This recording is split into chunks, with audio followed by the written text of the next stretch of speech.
Bismillahirrahmanirrahim. Assalamualaikum warahmatullahi wabarakatuh.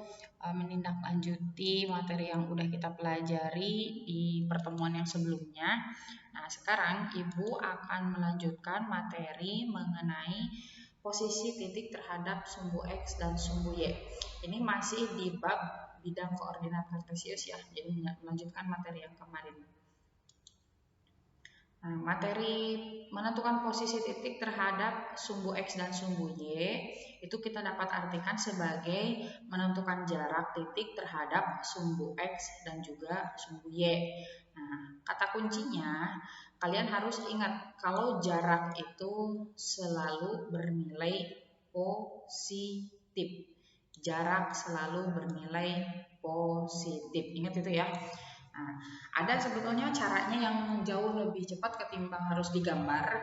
Jadi ketentuannya itu kayak gini. Jika terdapat titik A, B pada bidang kartesius, maka jarak titik A, B terhadap sumbu X adalah harga mutlak dari B, dan jarak titik A, B terhadap sumbu Y adalah harga mutlak dari A. Apa sih harga mutlak itu? Harga mutlak itu didefinisikan sebagai nilai positif dari suatu bilangan. Nah, misalkan gini ya, contohnya. Kalau misalkan ada harga mutlak 5, harga mutlak 5 berarti hasilnya itu sama dengan positif 5. Jadi ditulis lagi bilangannya 5 gitu loh. Nah, kalau misalkan ada harga mutlak negatif 2,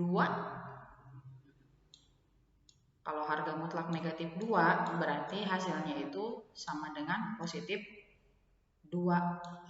Kalau bilangannya positif ya udah langsung aja hasilnya si bilangan itu sendiri. Kalau bilangannya negatif yang ditulis cuma angkanya saja, si negatifnya tidak diikut sertakan.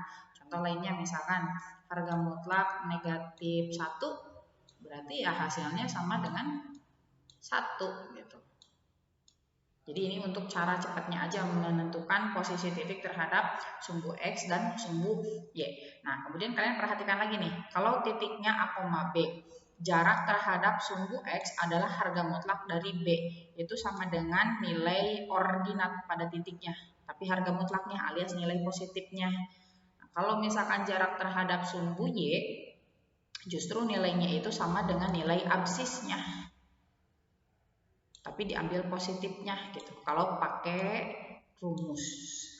Nah, sekarang kita coba nih lihat dalam penjelasan secara geometri atau digambarkan.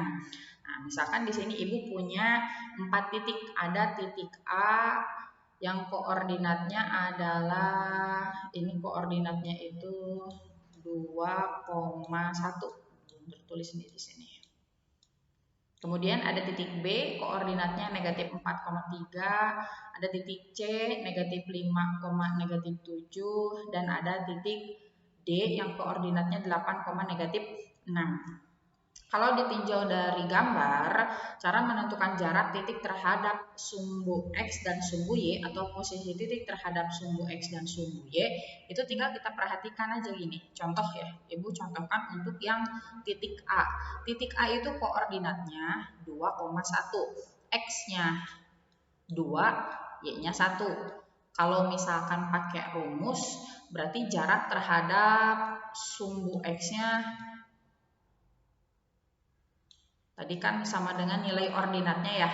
Nah, berarti di sini nilai ordinatnya mana? Nilai ordinatnya adalah 1. Berarti jarak terhadap sumbu X itu sama dengan 1 satuan.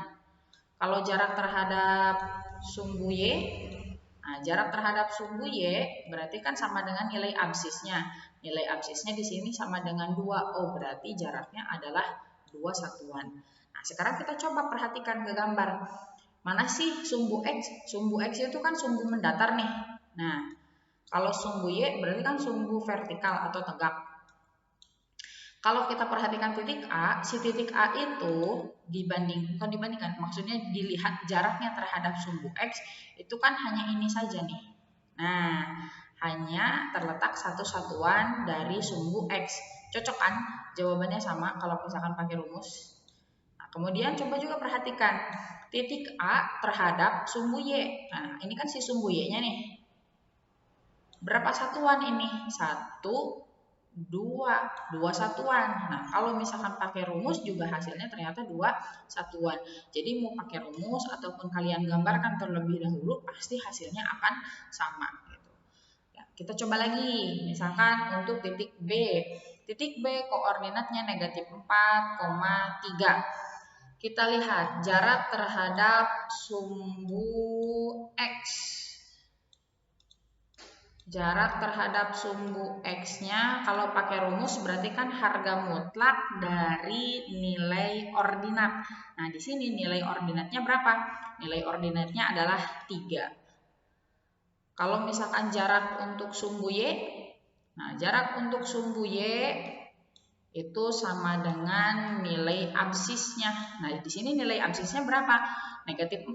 Oh, karena negatif berarti kita gunakan rumus ini dulu, harga mutlaknya. Harga mutlak negatif 4. Tadi udah dijelaskan kalau harga mutlak berarti nilainya itu diambil positifnya. Positif berapa? Positif 4 gitu. Paham ya? Kalau misalkan kita lihat dari gambar, coba perhatikan. Ini titik B, ini sumbu X-nya. Dari B ke sumbu X, loncat berapa satuan? 1, 2, 3, 3 satuan. Nah, kemudian ini titik B, mana sumbu Y-nya? Ini sumbu Y-nya. Loncat berapa satuan dari B ke Y? 1, 2, 3, 4. 4 satuan. Nah, jadi pakai rumus ataupun pakai gambar itu pasti hasilnya akan sama.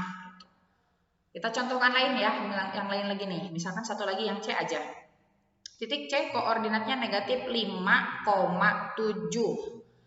Artinya nilai X-nya sama dengan negatif 5, nilai X-nya sama dengan negatif 7. Absisnya negatif 5, ordinatnya negatif 7. Nah, sekarang kita cari nih jarak terhadap sumbu X. Sumbu X itu sama dengan harga mutlak dari nilai ordinat. Nah, di sini nilai ordinatnya kan negatif 7. Berarti harga mutlak dari negatif 7. Berapa harga mutlak negatif 7? Hasilnya sama dengan 7. Kita lihat nih di gambar, kita bandingkan. Jarak titik terhadap sumbu X. Ingat, sumbu X itu sumbu mendatar. Berarti kita hitung dari C ke sumbu mendatarnya nih.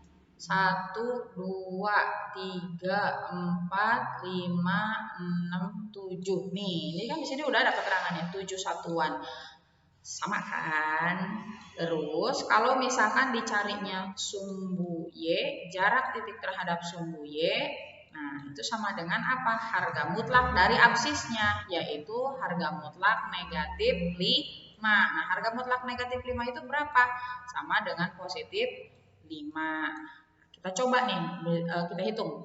Dari C ke sumbu Y, ke sumbu vertikal, dihitung ada berapa loncatan? 1, 2, 3, 4, 5. Sesuai.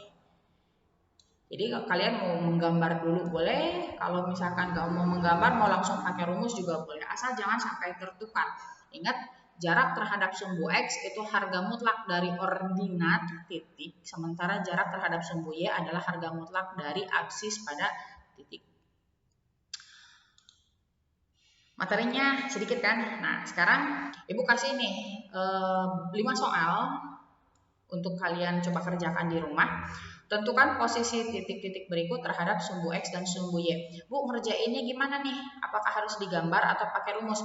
Boleh pakai gambar, boleh pakai rumus. Kalian gunakan cara yang menurut kalian gampang dan tidak bikin kalian pusing. Itu aja ya. Oke, terima kasih. Assalamualaikum warahmatullahi wabarakatuh.